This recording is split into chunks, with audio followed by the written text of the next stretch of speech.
Olá, tudo bem? Para essa questão, nós temos aqui o dente da pessoa desenhado, né? E a escova de dente, que a escova de dente vai ser a responsável por aplicar a força no dente, né? Então, a gente pode pensar assim, essa força, ela vai provocar uma compressão aqui nesse dente, né? Ela vai comprimir a superfície do dente, ela vai aplicar uma força, ó, para cá, que eu desenhei ali em rosinha, como se fosse empurrando o dente para trás, né? Quando você aplica a escova aqui e faz uma força assim para trás, é como se você estivesse tentando empurrar esse dente. Então a gente pode dizer que a força aplicada nos dentes é uma força comprimindo eles, é tentando empurrar eles, tentando fazer uma força contrária a esses dentinhos. Então vai surgir o quê? Vai surgir a reação, que é a força normal. Às vezes é um pouco estranho a gente pensar, né? Nossa, força é normal? Mas a força normal não se relaciona com um peso? Na verdade, não. A força normal, ela é definida, né, como a reação de compressão à superfície. Ou seja, sempre que nós comprimimos uma superfície, vai surgir uma força normal. O que acontece é que muitas vezes nós não estudamos essa força aplicada, né? Por exemplo, nós, pessoas, temos um peso.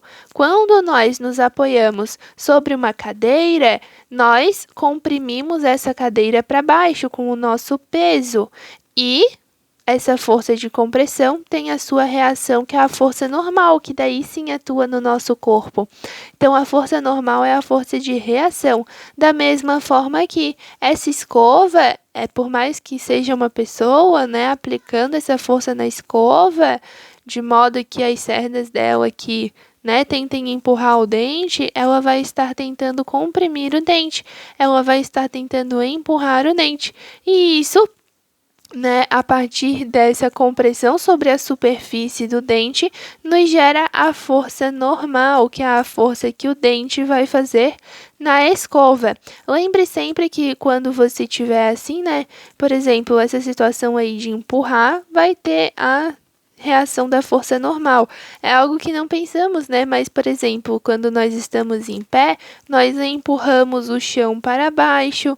Quando estamos sentados, nós empurramos a cadeira para baixo. Por exemplo, se eu seguro esta caneta aqui, ó, eu faço assim. Veja que eu estou empurrando, né, o meu dedo para baixo com a caneta. Eu estou comprimindo o meu dedo com a caneta, o dedão aqui embaixo, né? Então, o meu dedão vai gerar uma normal sobre essa caneta. Toda vez que houver isso, tem normal. Então, a força normal é a força de reação.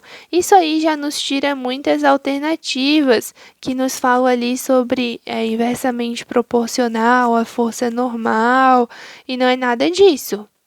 Porque, por exemplo, fala que é inversamente proporcional à força que os dentes aplicam na escova.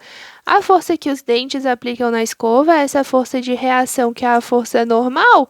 Então, não é inversamente proporcional, é diretamente proporcional, porque se uma é reação da outra, né?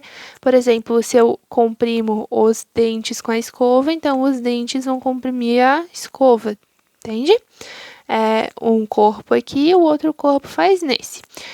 Então, a A não está certa, né? E aí, a gente já pega a E, que é inversamente proporcional à força de reação normal. Isso aí é exatamente a mesma coisa, né? Porque a força que os dentes aplicam na escova é a força normal. Então, A e a E já descarta. Aí, a B fala assim, ó, inversamente proporcional à área de contato entre a escova e os dentes. Primeiro que a área de contato aí não vai mudar a força normal. Segundo que, mesmo que você empurre a escova, né, contra o dente, o que vai mudar é a disposição das cerdas sobre esse dente, né? Mas a área de contato mesmo, que é a área que as cerdinhas encostam no seu dente, tem que continuar a mesma, porque as cerdinhas não vão aumentar de tamanho só porque a gente aplica uma força, né? Elas só vão ficar mais separadas. A D fala que é proporcional ao coeficiente de atrito entre o material da escova e o dos dentes. Na verdade, não. O coeficiente de atrito, né, que é esse mizinho aqui, ele depende unicamente do material. Independente da força que é aplicada entre esses dois materiais, o coeficiente de atrito permanece inalterado, tá bem? Ele depende apenas da interação entre os dois materiais, independente da força aplicada. Então, a D também não é. Logo, nos gera a alternativa C, que fala que é proporcional à força de atrito gerada pelo contato entre os dentes e a escova. Se eu sei que a força normal vai ser a reação da força aplicada, então eu posso dizer que as duas têm o mesmo valor, né? Apenas sentidos opostos. Então, quanto maior a força aplicada, né, que é a força mencionada no texto, maior vai ser a minha força normal. Se eu sei que a minha força de atrito é igual ao μ vezes a normal, esse μ é constante que a gente comentou ali para a alternativa D, então quanto maior for a minha força normal, maior vai ser a minha força de atrito. Por isso eu posso dizer que a minha força aplicada é diretamente proporcional à força de atrito, porque a minha normal vai aumentar.